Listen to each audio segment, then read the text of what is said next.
Month 5. The smell is unbearable. The heat is killing her, but she can't leave. She made a promise. A shadow passes overhead. Vultures.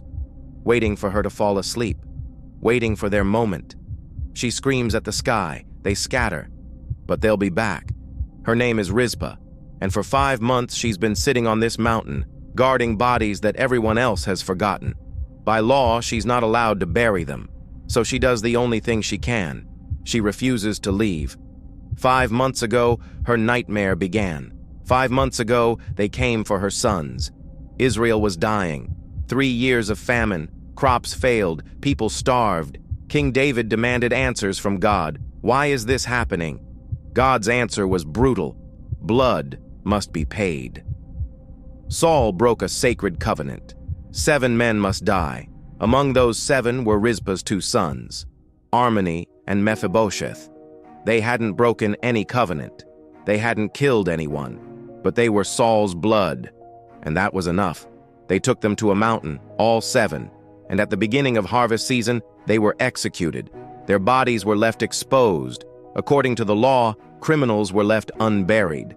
As a warning, as judgment, the birds would come, then the beasts. Within weeks, nothing would remain. But Rizpah made a choice that shocked everyone. She grabbed sackcloth, rough mourning cloth, spread it on a rock right there, next to her sons, and she sat down. She didn't leave to grieve at home. She didn't go back to the city. She stayed. If the law wouldn't let her bury them, she'd protect them, however long it took. Day 1. The April sun beats down. No shade, no shelter, just Rizpah and the dead. The vultures test her. They land nearby, watching. She stands, shouts, waves her arms. They leave, but they don't go far. Night falls, and it gets worse. Jackals come out of the darkness, their eyes glowing. They smell death, they're hungry, and they're patient. Rizpah stands guard. No sleep, can't sleep. 1 moment of rest and they'll come. So she stays awake. All night, every night.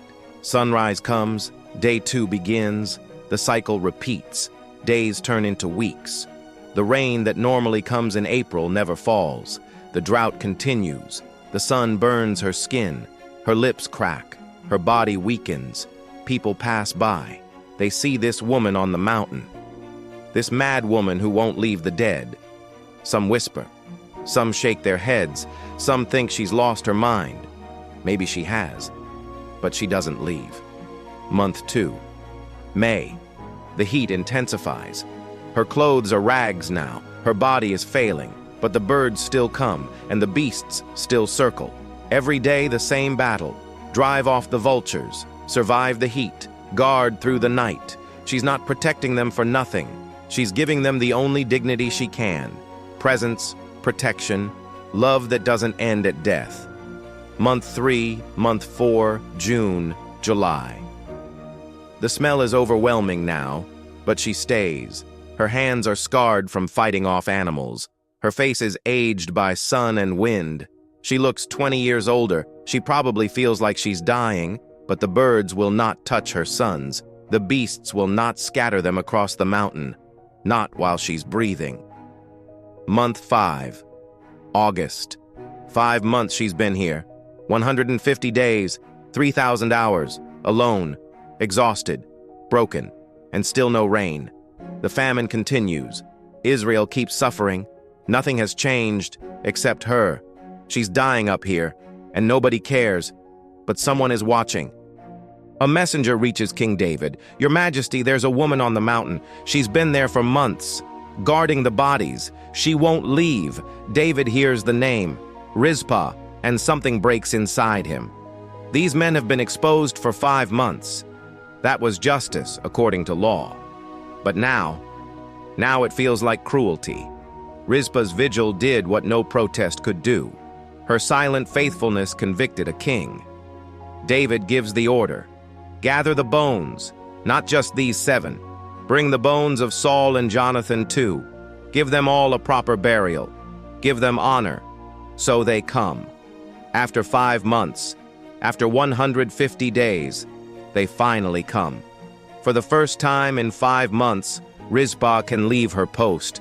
Her vigil is over. They gather the remains, they wrap them with dignity, and they bury them in the family tomb, in the land of Benjamin, with honor, the way it should have been from the start. Rizpah's sons finally rest, and so does she.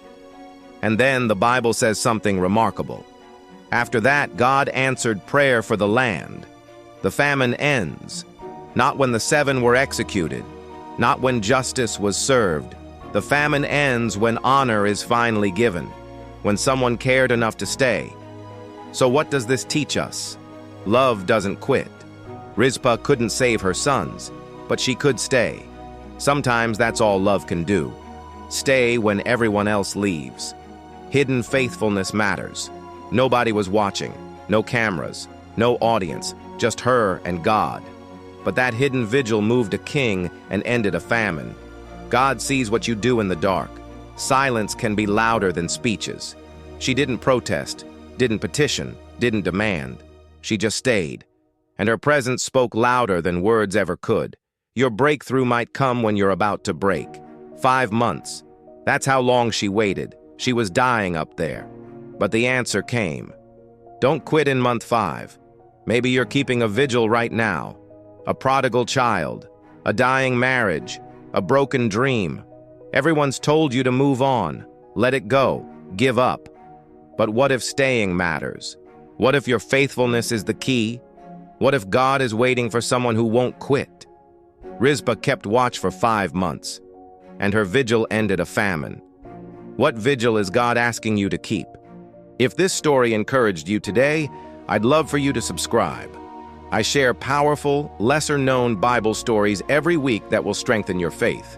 Hit subscribe so you don't miss the next one.